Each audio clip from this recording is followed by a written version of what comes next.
Good evening, everyone. Welcome to Higher Ed Live. I am your co-host, Fran Zablocki. And I am actually here co-hosting with my colleague, Mallory Wood from mStoner. Seth Odell has asked us to guest host this evening. There's Mallory. And we are here talking because we were all at the HighEdWeb conference last week. We were all at Milwaukee, and we've got four fantastic guests with us. We were all to talk about their experiences, both presenting and attending the conference. But before we get to that, I'm going to talk to you guys a little bit about the sponsors that sponsor Higher Ed Live. And the first up is Scavenger. Scavenger's a Google-funded mobile game about going places, doing challenges, and earning points. Higher Ed Live is also sponsored by Omni Update. Omni Update is the leading web content management system provider for higher education. The company's web CMS, OU Campus, is secure and scalable with great tools and features, deployment flexibility, and an awesome user community. And lastly, Higher Ed Live is sponsored by Integral, the creators of the Schools app, a private Facebook community to boost enrollment and retention. All right, so this is going to be a roundtable discussion. We've got with us, as I said, four awesome guests. The first of what we've got with us, as I said, four awesome guests. Give me 1 second. I'm clicking many different buttons. Here we go. First of whom is Lori Packer from the University of Rochester. Hello, Lori. First of whom is Lori web editor from the University of Rochester, U of R, and she presented. Lori is Lori web editor, future of online learning, U of R, and first presented experience. Lori is Sarah, web editor, future of online learning, U of R, and first presented experience. Also on the show tonight we have U of R. Gene Begin. Gene is the digital marketing director at Babson College. Gene and his team at HighEdWeb showcase their awesome cross-media work. Gene and his team at HighEdWeb showcase their awesome cross-media work. Third on our list is Joe Goodman. Joe Goodman's former web marketing manager. Third on our list is Joe Goodman. Joe Goodman's former web marketing manager. Third on our list is Joe Goodman. He presented All in the Game, sharing his experience working on real-world digital world games. He presented All in the Game, sharing his experience. And lastly, hey guys, is Colleen Brennan-Berry, who is the web communications manager for Monroe Brennan College. Hello, Colleen. Colleen and I co-presented on how to build successful client-vendor relationships. Colleen and I co-presented on how to build successful client-vendor relationships. And last but certainly not least, my co-host Mallory Wood is the director of marketing. Mallory and he is my director of the social media channel, which discusses strategies and tips on awesome social media management as a part of your life job. All right, intros done. On to the discussion. All right, Mallory, take it away. Intros done. On to the discussion. Fran, just to let you know, I'm paying attention to the back channel guys as Fran is doing all of the really awesome stuff on the tech side, but it's doing all of the really awesome stuff. Maybe some audio on the tech side, maybe some looping going on. So just to let you know about that. We're going to keep plugging away, and I hope that everybody sticks with us while Fran takes care of some of those technical issues. And please forgive us if we do have any audio issues tonight. Fran and I are forgive us if we do have any audio issues hosting the show. If we do have anyway, let's get right into tonight's discussion. We do have those four awesome guests, and I'm so excited that they were able to join us. I personally felt like HighEdWeb, as always, but it really felt like this year was a really phenomenal conference. And I think part of that is because, as older, I'm that would really felt like a chair, or do I need a huge explosion? Part of that is so anybody can jump in here, but what points do you guys feel like Adam Savage made that really resonated with you or with the anybody audience? can jump in here, but what points do you guys feel like Adam Savage made He blew things up. resonated with you or with the anybody audience? can jump in here, but what points Joel, do you want to expand on that? Adam Savage made No, you know, I really enjoyed the keynote. This being the fourth year that I've attended HighEdWeb. No, you know, I really enjoyed the format of it was so different. Fourth year that I've attended. I guess it was similar to the Steve Krug keynote where the topic wasn't maybe directly related to definitely had implications on what we do, and I think that was. I mean, I liked the format overall. I don't know that I had any specific things. Just being someone who's kind of independent and just working with higher ed, I don't think I found it as applicable to my higher ed work, but I thought overall it was a great format. Sure. Hey, Colleen, I know that you participate in the conference board and maybe even had a hand in helping bring Adam Savage. Why did you think he was a great selection? We've had talked about having him a few years ago. So we've kind of been working towards this as part of kind of a longer term plan. And it was a big switch for us from a keynote because we have done really industry specific keynotes previously. And we talked about the fact that we really wanted to elevate to a national level speaker who not only, may have relevance for the industry, but also inspired folks. We get so much amazing content from colleagues and peers in like 60 plus sessions over the course of 3 days that, we felt like that was already enough as far as industry specific. We really wanted to bring someone on board for the keynote that made us inspired and excited and talked about creativity, reminded us of why we love to make things, because I think that's a theme we hear from everybody over and over and over again. So we wanted people to leave that keynote on Monday really energized to go back out and feel great about making things and understanding failure and all of those issues. Sure. I think that's a great I think. Go ahead, Laura. Oh, that's okay. Thanks. That's okay. Thanks. I think Colleen and Michael Hosted, the main organizer this year, really kind of deserve a lot of credit for kind of just really thinking outside the usual suspects and thinking about the keynote in a very different way. And if you had never watched Mythbusters or known what Mythbusters was, he was still definitely in the wheelhouse of our attendees' interests and could leave you feeling really inspired by his combination of science and art and his philosophy around doing the thing that you have to do, and was just a really dynamic speaker. So and the guy who was the host of it, the local media guy from Milwaukee, was awesome. He was such a great moderator, and the whole event just really, that was the first time we kind of did a keynote like that as well. It was really an exciting direction to go in, and I can't wait to see what happens next year. I think it just opens all kinds of doors. Yeah, I loved how there was, the Q&A from the local public radio host, and then it moved into Q&A with the people in the room, because I think it really allowed Adam Savage to get at a lot of different topics, and it just allowed for a lot of different voices to be heard when it came to the question. So I really liked that. Jean, what were you going to say? I just thought it was interesting in that I did have a little bit of, not so much skepticism going in, but how is it going to be connected to HighEdWeb? And,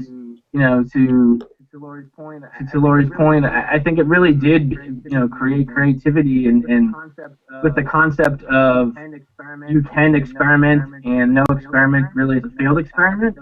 I think that was a really great point. It had a lot of themes with the first day for me as well, and that data-driven decision making can really be useful in higher ed web, and are we not doing it enough? And his one comment that really resonated with me was the fact that no experiment is a failed experiment. There's some data you're going to pull from something, even if it's not a success, and I think that's something we can do more of in high ed, and I think, innovate and create, and even if it's not a success, you are going to learn something from it. Yeah, it was definitely a Yeah, it was definitely a really interesting chance, and you were not the only person who was skeptical. And we all kind of went, okay, please let this be as amazing as we think it's going to be. And we're really happy when it turned out incredibly well. And I will tell you this, that in talking with Mr. Savage after the event, he said numerous times how incredibly impressed he was with our attendees, because he loved the questions that our people asked. We had people submitting questions with the Ask Adam hashtag ahead of time, and then of course the live Q&A. But he said they were some of the most thoughtful, interesting questions he had been asked at one of these, possibly ever. That they were really kind of insightful and thoughtful, and they weren't just, oh my God, I love you, you blow things up. But they were very, kind of interesting questions that he enjoyed answering. So I thought that spoke incredibly highly of the people that attend too. That's awesome. That's really awesome that he got that feedback. And hey, maybe next year the next keynote will be just as phenomenal as, I'm sure. I shouldn't say maybe. I am sure next year the keynote will be just as phenomenal. But I hope that type of reputation that that Adam Savage got this type of questions, and it was really great. I hope that precedes HighEdWeb and helps bring in excellent keynotes. But of course, the keynote was not the only presentation at the conference. It was just one of the many, and many of the people who are here joining us tonight actually gave presentations, whether that be sessions or poster presentations. So I'd like to give them a chance to talk about the session that they gave, as well as the sessions that people felt were really innovative or extra interesting.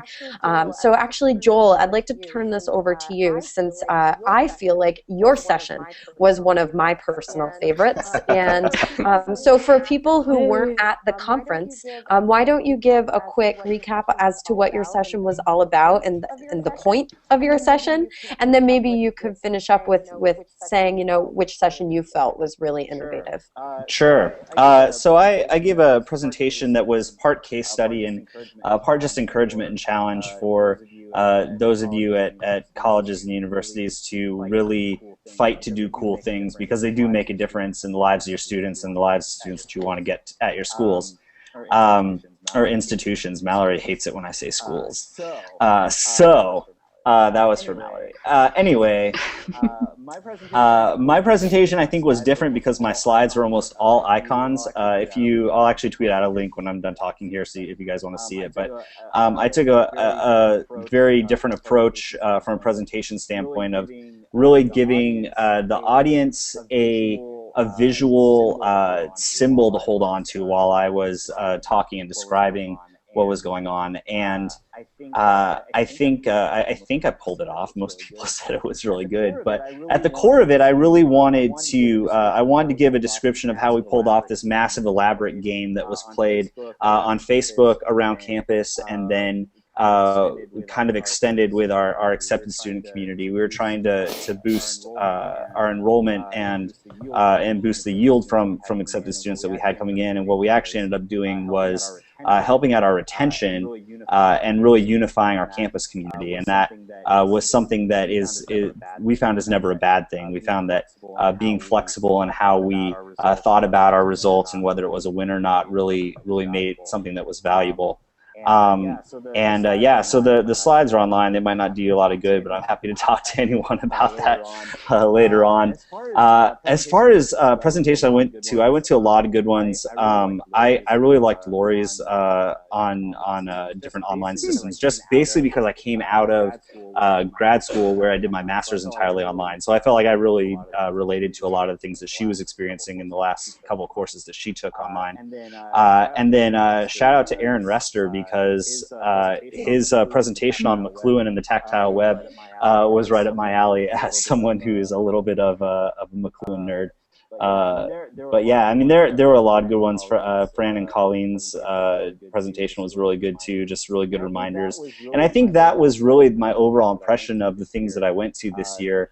The presentations were not as straight shooting along the lines of, here's a tool and how to use it. It was more, here's some really good ways to change how you're working and how to make your work life better and how to make the ways you work with each other better. And I thought that was I thought there's a lot of really good, challenging stuff that was said to the higher ed community that sometimes just hasn't been said before. Awesome.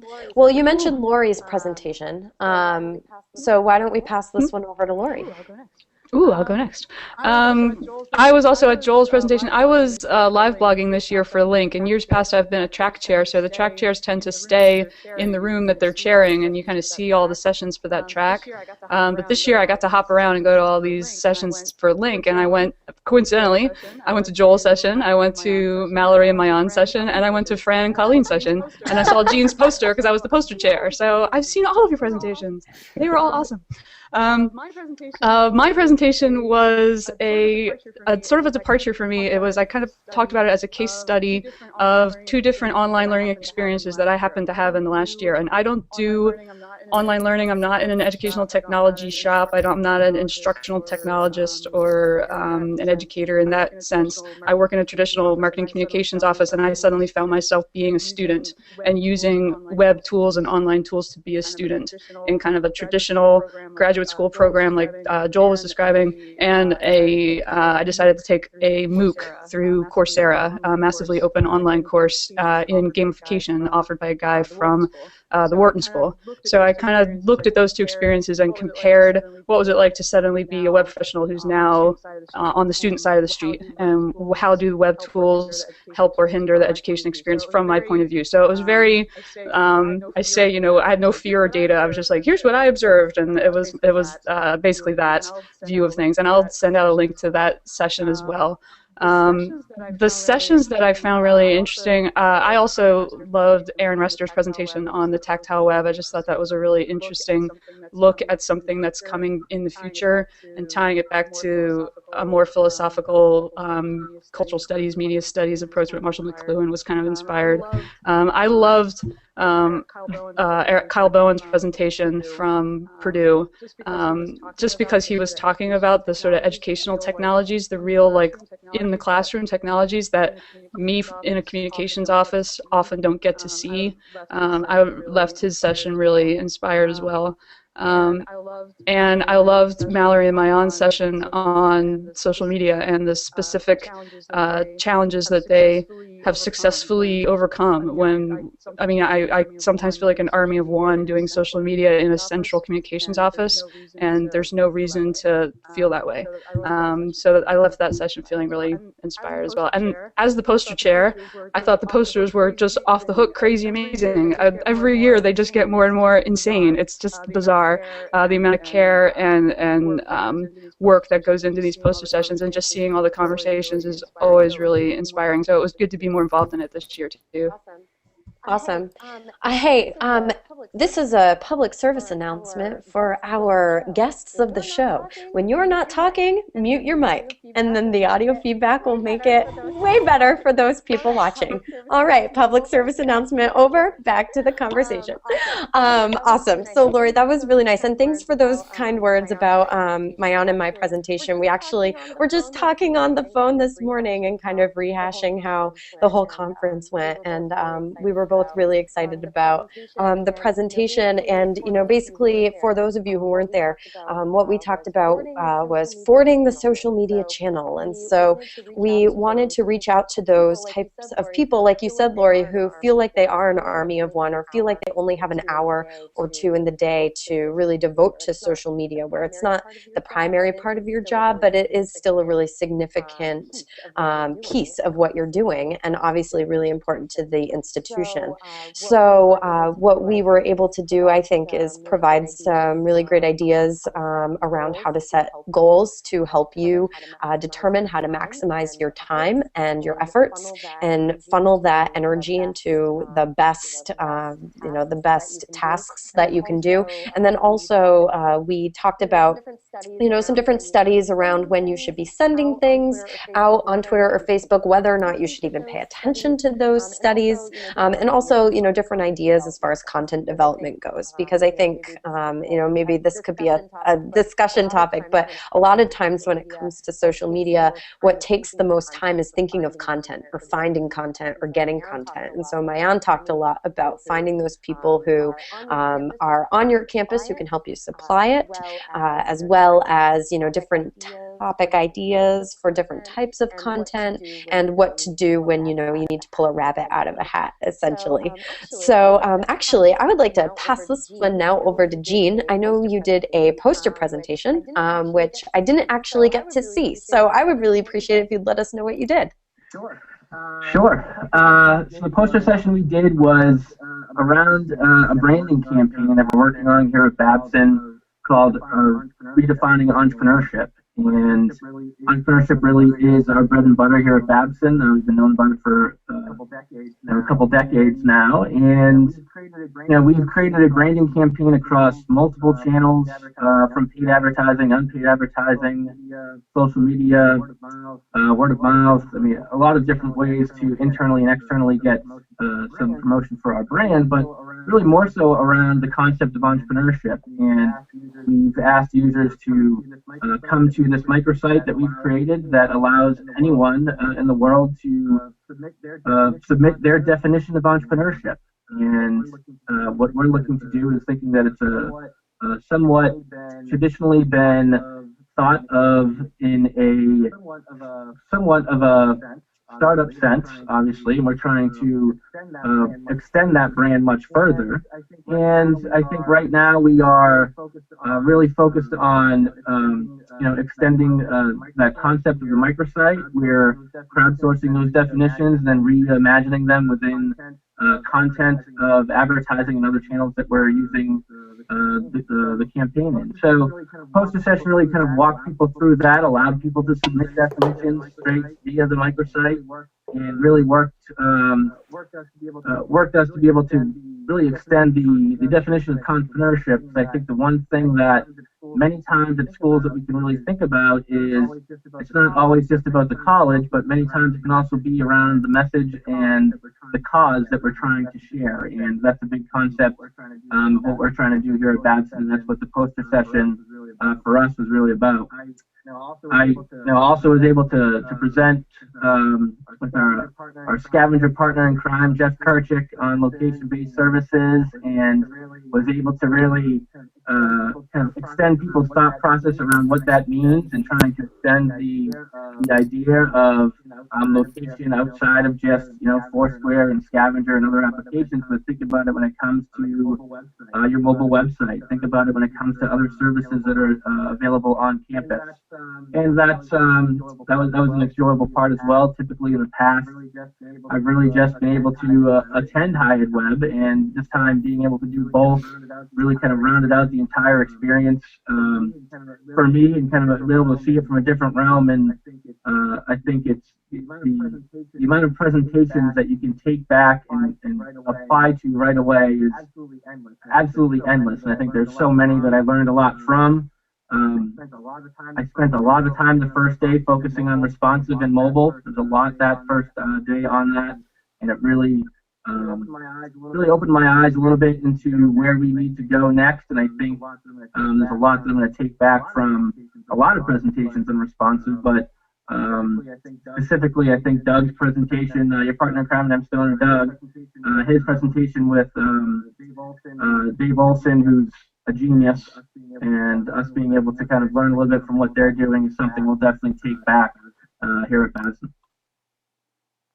Awesome, Gene. Well, your presentation, your poster presentation, actually was one of my favorites. I thought the campaign that you guys worked on, being that it was both across media, really like in the real world, you had a lot of stuff that was being put out there, bus stops, billboards, things like that. But you also had components that were online, with social media. And the one thing that really stood out about it to me was the fact that you were able to crowdsource some really, really good marketing messaging from people. So, I mean, not only were you getting the message out on all these different channels, but you were also doing it with the voices of the people who were also the audience at the same time. So I thought that was really, really cool.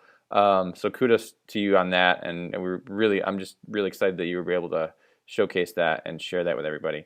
So so Colleen, how would you like to talk a little bit about our presentation, the care and feeding of your vendor?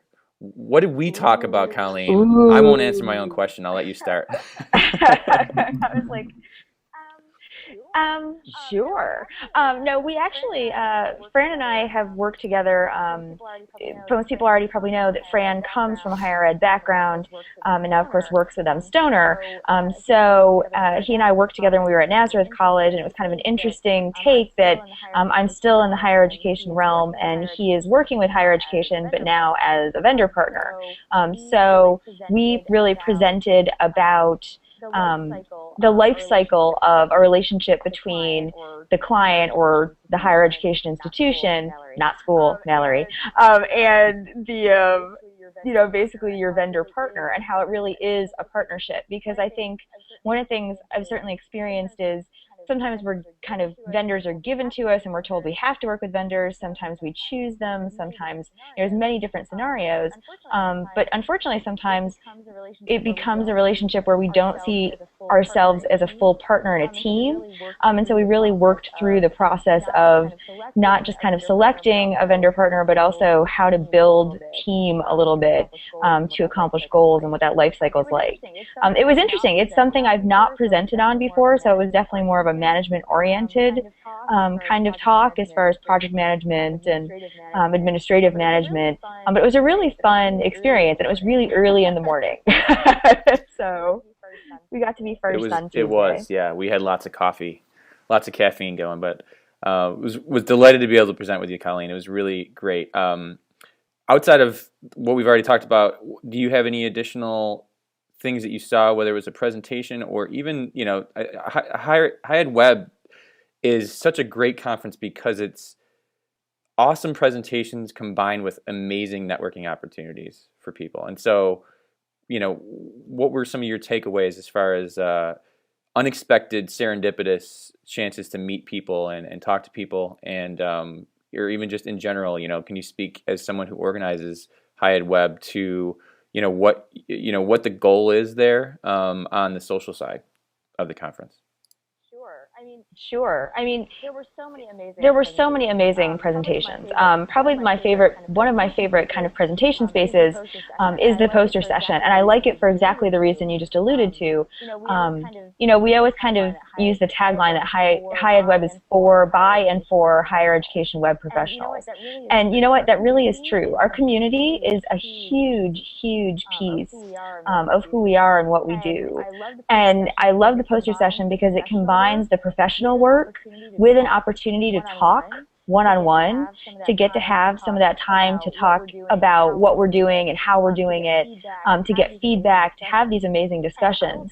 And I will tell you that from the moment I landed in Milwaukee to the moment I left, I was meeting people in the airport, I was talking to people in line to get my room, I was just the entire time, every place I went, meeting people and just hearing what they're doing, hearing why they love what we do. We kind of joke around that it's like geek camp. And it really kind of is like geek camp because you just get to find all these friends that maybe you've only known in virtual space, or maybe you've never met before, but suddenly you are bonded, and it's a really cool experience. I think there's a lot of value in that, that the community is something that lasts beyond those 4 days in October.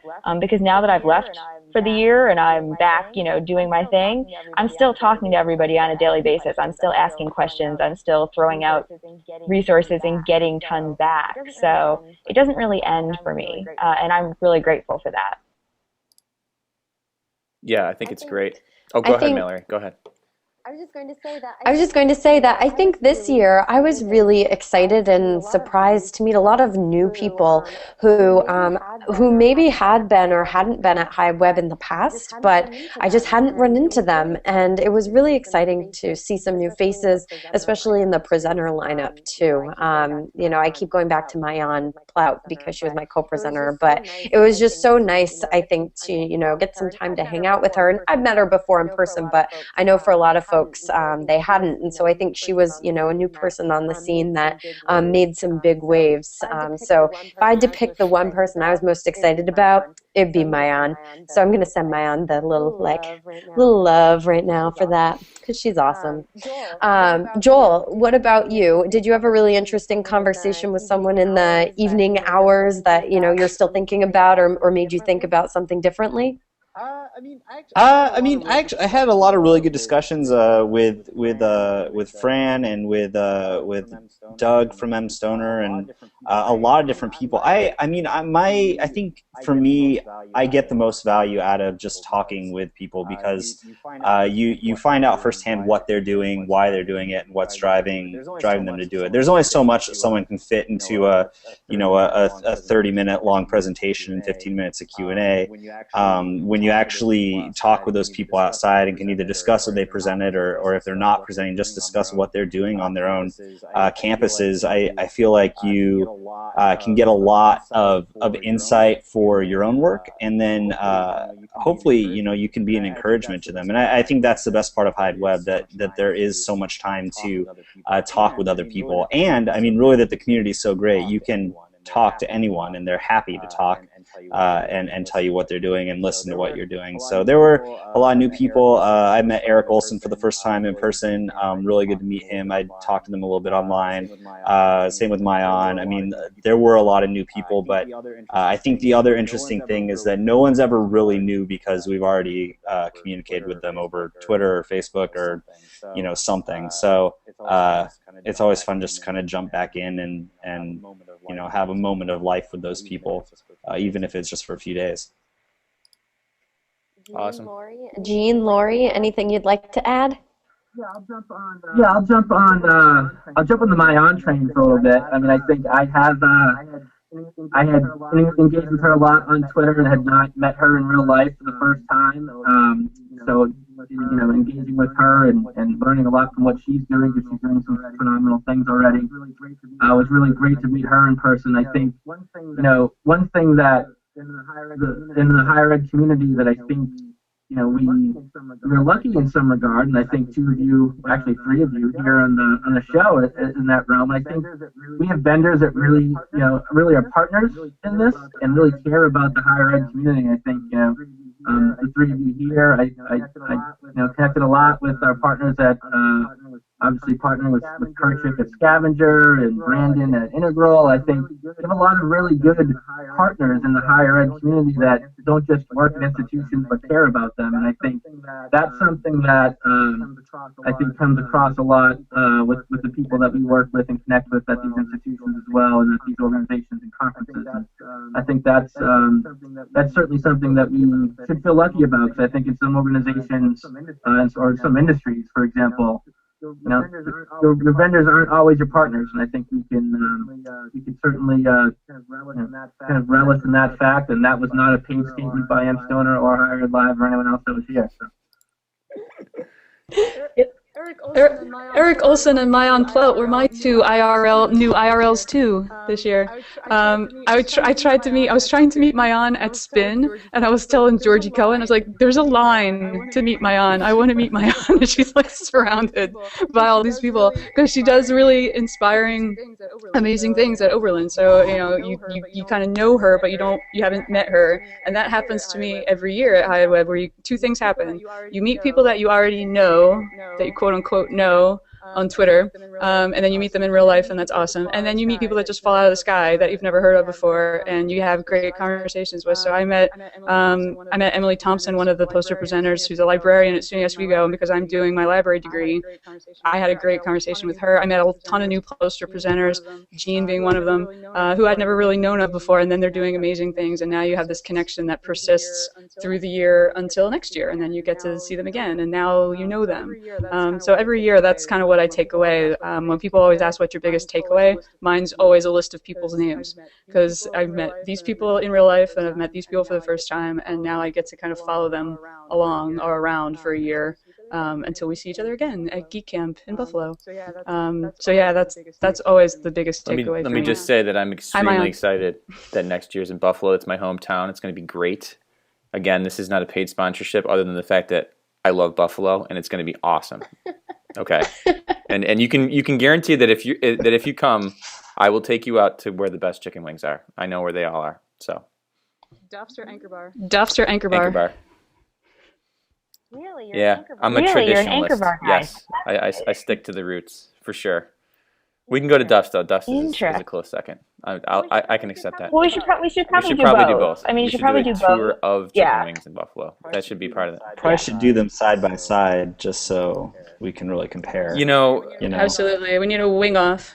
Yeah. You know, that's that would follow the trend of HighEdWeb conferences where the eating of a particular food in great quantities was a challenge. In fact, another cool thing that happened, kind of as a side note to HighEdWeb this year, was that there was some money raised for charity by a number of intrepid individuals who wanted to show us all how many avocados they could eat by splitting a 3.5-pound bowl of guacamole. So that was an interesting side event. But that's the kind of fun stuff that really just crops up around in and around this event every year. I want to talk a little bit about where things are headed, like what ideas people would like to see discussed. What didn't you hear discussed that you'd like to hear in future presentations and future conferences?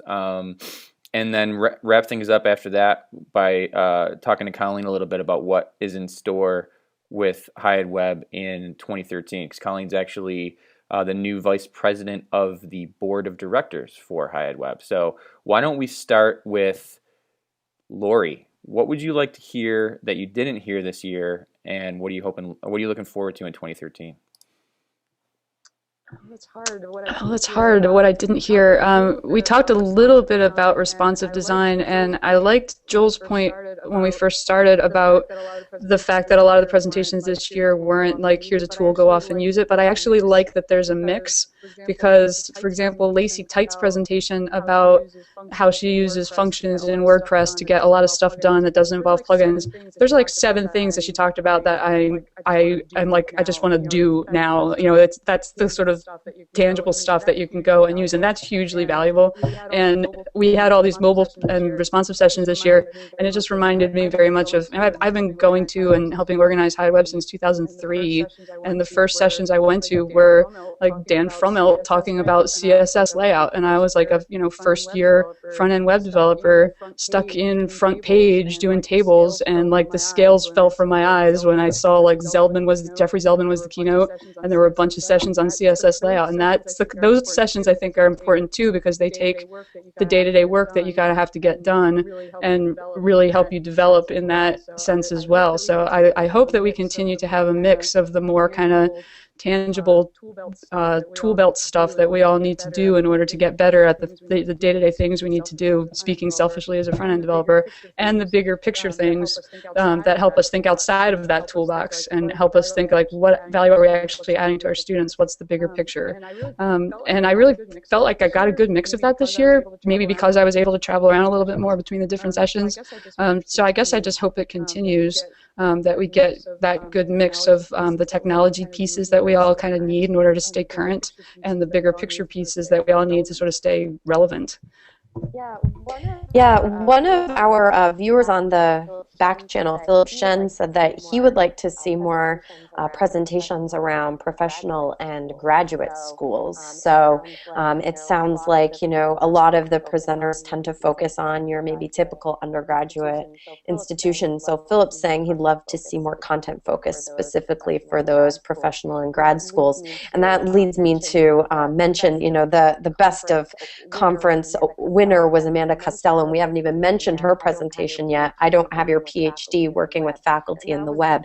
And that was definitely one of those presentations I felt like could really apply to you, no matter, if you're working at a private high school, at a traditional undergraduate school, at a professional school.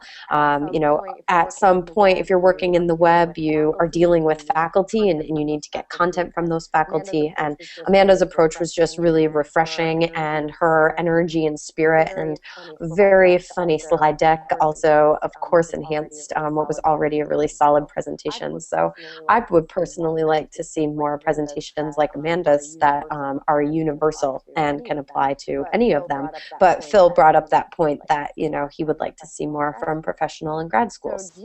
So Jean, now you're on the hot seat.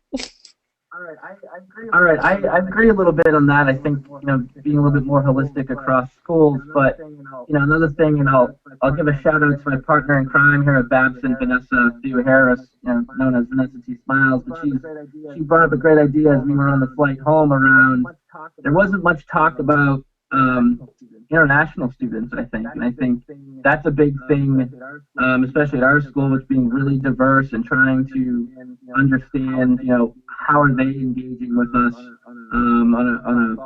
across all channels, and I think that's something that, you know, would be interesting that, you know, to kind of foresee going forward. But I also think it's, in general, you know, we are at a very interesting place in a HighEdWeb community, in that, you know, we really are driving a lot of the strategy across the schools at this day and age. And I think, you know, there could be potentially more opportunity for, you know, how this is, how really HighEdWeb traditionally has been and will continue to be silo busting across the organization. And how are we doing that? I think Amanda's presentation is a perfect example about, you know, how we're doing that in connecting with faculty, and how are we doing that across all parts of the organization, all parts of the school, all parts of the institution, and doing that not just in our localized community, but doing that around the world. So I think, you know, extending what we're doing even further, you know, just a couple things where I think we could head. Yeah, I think that's a great point, Gene. I've been going to HighEdWeb now, I think, for 6 years, and every year we get a broader and broader group of people, from as far as background, what departments they work in, things like that. And I'd really like to see that continue. I'd really like to see HighEdWeb become a place, a destination for people who work in all areas of higher ed. It's not, I think there's a lot of marketing and communications folks. There's a decent number of admissions folks and alumni folks, but I think the more we can, broaden the scope of who's aware of this great conference, and get the word out so that people will know about it, and know about the fact that it's not just a one-time, once a year event, and that there's regionals that take place at various parts of the country, the better. So definitely agree with that. So Joel, why don't you weigh in on what you'd like to see in the years to come? Sure.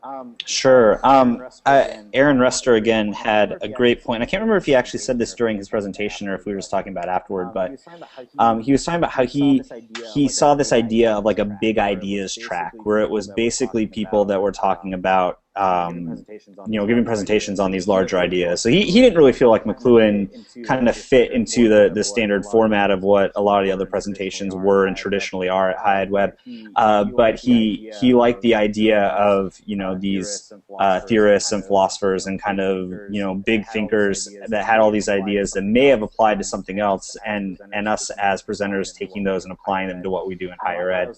I thought that was a really great idea, just because I do like theory a lot. And so, personally, I think it's a cool idea. But I think there's a lot to learn from things outside of what we are doing every day. I think a couple other things. I think really like Lori's presentation on doing online education and how that kind of the courseware works and how that stuff happens.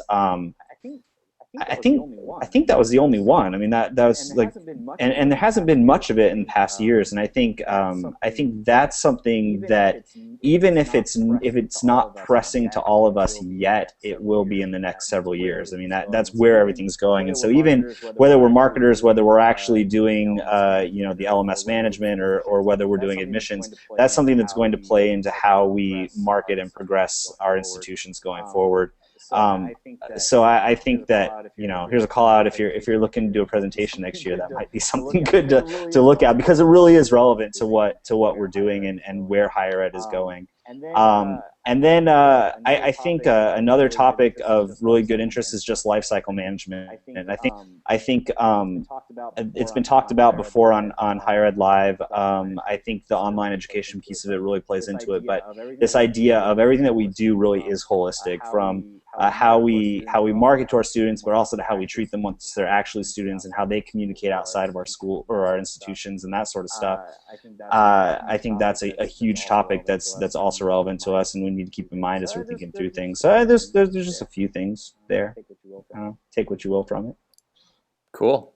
All right. Thanks everybody. All right. Well, Colleen, being that you are the VP, you get the last word and a plug on 2013. What does HighEdWeb have in store for 2013? Oh geez. What doesn't it have in store? I was gonna say, right? We just finished 12 last week, and we've already been planning for 13 for like months. Well, first of all, I mean, I think to echo kind of what's already been said, I'm really excited. We're all really excited, I think, about where we're headed with the presentations that are coming down the line, and particularly the broad range of kind of what we're seeing in presentations and in attendees. You know, we had 700 attendees just about this year, and it was a really broad range, and you could see that reflected in the presentations, I think, between strategy and management and tech and hands-on. And I think it speaks a lot about our profession, how it's growing, how it's changing, and how really we're across departments now. We're across borders of administrative areas, that so many different people are coming from so many different areas, because the web is touching us all and making us work differently and teach differently and learn differently. So I think you'll see a lot more kind of interesting range of different presentations from librarians and programmers and marketers and just across the board, which I think is great. Something we did this year for the first time that was really well received was the Leadership Academy, that kind of grew out of a workshop we had done last year that just had really high demand. So I think you'll definitely be hearing a lot more about Leadership Academy again coming in the next year. Also regionals. We're establishing a bigger and bigger kind of regional program. We have 4 coming up for 2013 in the first half of the year: New England, Arkansas, Florida, and Michigan. And they are going to rock, man. Regionals are fantastic. So keep your eyes open. I believe at least New England has their call for proposals already open. So if there's, you want to get some interim experience with HighEdWeb, that is a fantastic way to learn people in a closer geographic region. And also get some fantastic professional development. And then like Fran said, we're going to Buffalo. I am really excited because that's an hour away from where I live, so it's muy convenient. And also I really dig Buffalo. It's a very cool city. It's got a really interesting kind of renaissance as far as culture and arts and music. It has a killer music scene. And I think it's going to be a really good fit for HighEdWeb.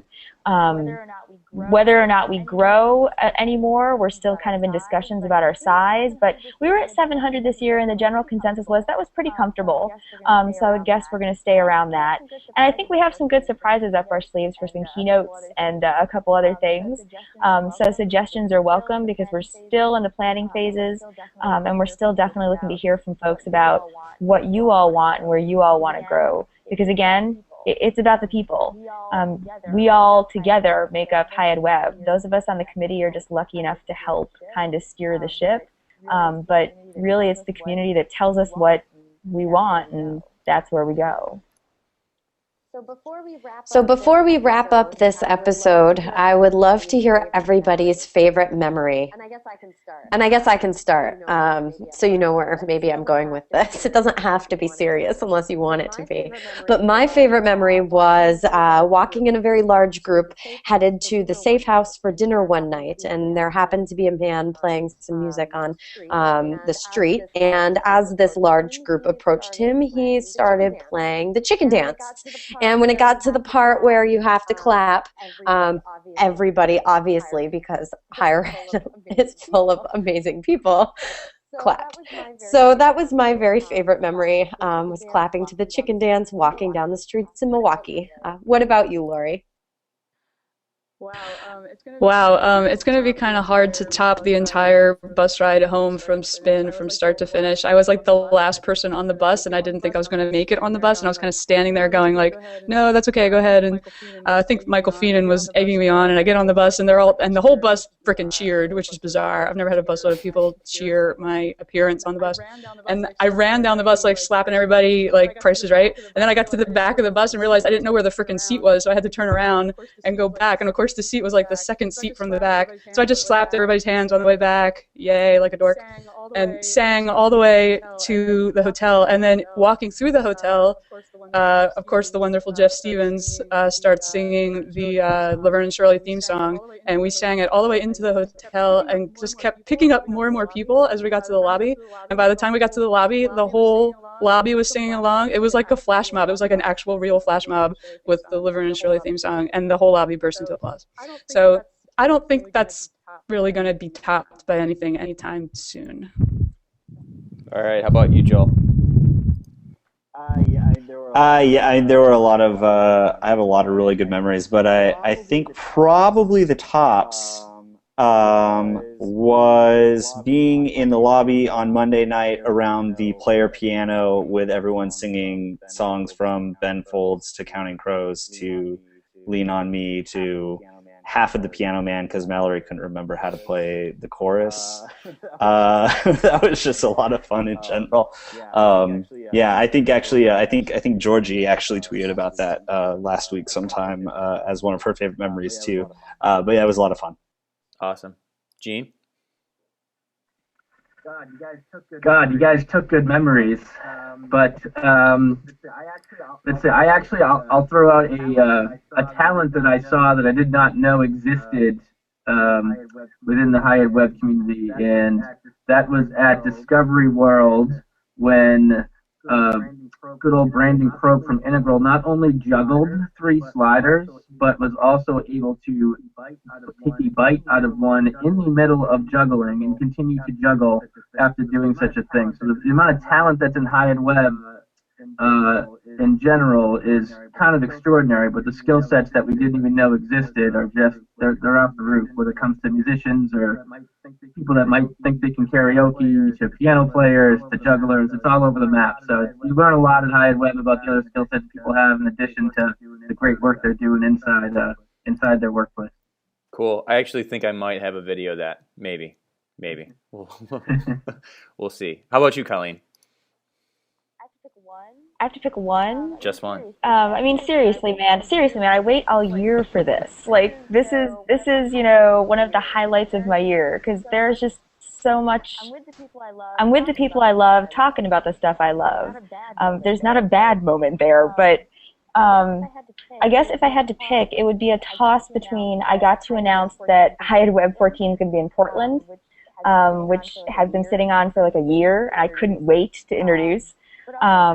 But also, I'm with you with the sing-along, like this weird conglomeration of people at 2 a.m. in this incredibly beautiful, ornate hotel lobby, swaying, singing, Lean on Me, meaning every word. There's just this amazing kind of feeling when that happens, and I think that that's what I walk away with, this just incredible moment of hearing all these wonderful people just literally like locking arms and digging where they are.